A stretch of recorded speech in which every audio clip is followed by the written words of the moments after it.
ರಾಜ್ಯದಲ್ಲಿ ಕಡಿಮೆ ಸ್ಥಾನ ರಾಜ್ಯಾಧ್ಯಕ್ಷರಾಗಿ ಯಶಸ್ವಿ ಆಗಿದ್ದಾರೆ ಅಂತ ಅನ್ಸುತ್ತೆ ತಮಗೆ?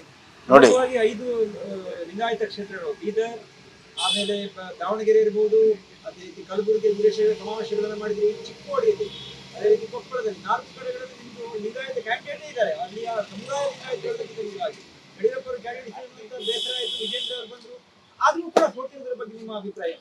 ಇಲ್ಲ ನೋಡಿ, ಪರ್ಫಾರ್ಮೆನ್ಸ್ ಹೆಂಗೆ ಗೇಜ್ ಮಾಡಬೇಕು ಅಂದರೆ ಕಳೆದ ವಿಧಾನಸಭೆಗಿಂತ ಈ ಬಾರಿ ಅದನ್ನು ಕಂಪೇರ್ ಮಾಡಿದಾಗ ನಾವು ಉತ್ತಮ ಪ್ರದರ್ಶನವನ್ನು ಮಾಡಿದ್ದೇವೆ. ಒಂದು ವೋಟಿಂಗ್ ಪರ್ಸೆಂಟೇಜ್ ಇರ್ಬೋದು ಅಥವಾ ಸ್ಥಾನ ಗಳಿಕೆಯಲ್ಲಿ. ಇನ್ನು ಕೆಲವು ಸ್ಥಾನಗಳು ಅಲ್ಪ ಮಟ್ಟದಲ್ಲಿ ಹೋಗಿದೆ. ಈಗ ಗುಲ್ಬರ್ಗ, ಕೊಪ್ಪಳ ಭಾಳ ಕಡಿಮೆ ಅಂತರದಲ್ಲಿ ಹೋಗಿದೆ.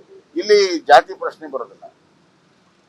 ಲೋಕಸಭೆ 8 ಕ್ಷೇತ್ರಗಳ ಇರುವಾಗ ಒಂದೇ ಜಾತಿಯ ಡಾಮಿನೇಷನ್ ಯಾವುದೇ ಕ್ಷೇತ್ರದಲ್ಲಿಲ್ಲ. ಆದ್ದರಿಂದ ಅದರಲ್ಲಿ ಜಾತಿ ಪ್ರಶ್ನೆ ಬರೋದಿಲ್ಲ.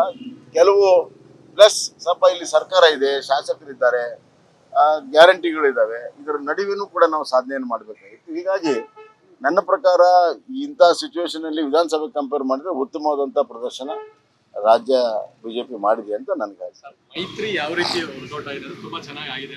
ಚಿಕ್ಕಬಳ್ಳಾಪುರ ಆಗಿರ್ಬೋದು, ತುಮಕೂರು ಆಗಿರ್ಬೋದು, ಬೆಂಗಳೂರು ಗ್ರಾಮಾಂತರ ಎಲ್ಲ ಕಡೆ ಉತ್ತಮ. ವಿಶೇಷವಾಗಿ ದಕ್ಷಿಣ ಕರ್ನಾಟಕದಲ್ಲಿ ಭಾಳ ಸ್ಮೂತಾಗಿ ವೋಟ್ ಟ್ರಾನ್ಸ್ಫರ್ ಆಗಿದೆ 2 ಕಡೆಯಿಂದ. ಮತ್ತು ಜನರು ಭಾಳ ವಿಧಾನಸಭೆ ಆದಮೇಲೆ ಇಷ್ಟು ಹತಾಶರಾಗಿದ್ದರು ಈ ಸರ್ಕಾರದ ಮೇಲೆ. ಮೈತ್ರಿ ಆದ ತಕ್ಷಣ ಅದಕ್ಕೊಂದು ದೊಡ್ಡ ಬೆಂಬಲವನ್ನು ಕೊಟ್ಟಿದ್ದಾರೆ. ವಿಧಾನಸಭೆ ಮೊದಲೇ ವೀಕ್ ಇದೆ ಅಂತ ಹೇಳುವಂತ ಆರೋಪ ಇತ್ತು ಪ್ರತಿಪಕ್ಷವಾಗಿ. ಬೊಮ್ಮಾಯಿ ಅವರು ಕೂಡ ಇದು ಹೇಳಿ ಹೋಗ್ತಾ ಇರೋದ್ರಿಂದ ಇಲ್ಲ, ನಮ್ಮ BJP ಮತ್ತು JDS ಭಾಳ ಸ್ಟ್ರಾಂಗ್ ಇದೆ, ಅದರಲ್ಲಿ ಏನು ಪ್ರಶ್ನೆ ಇಲ್ಲ. ನಮ್ಮ ವಿರೋಧ ಪಕ್ಷದ ನಾಯಕರು ಡೈಲಿ ಪರ್ಫಾರ್ಮೆನ್ಸ್ ಎಲ್ಲ ಭಾಳ ಚೆನ್ನಾಗಿದೆ.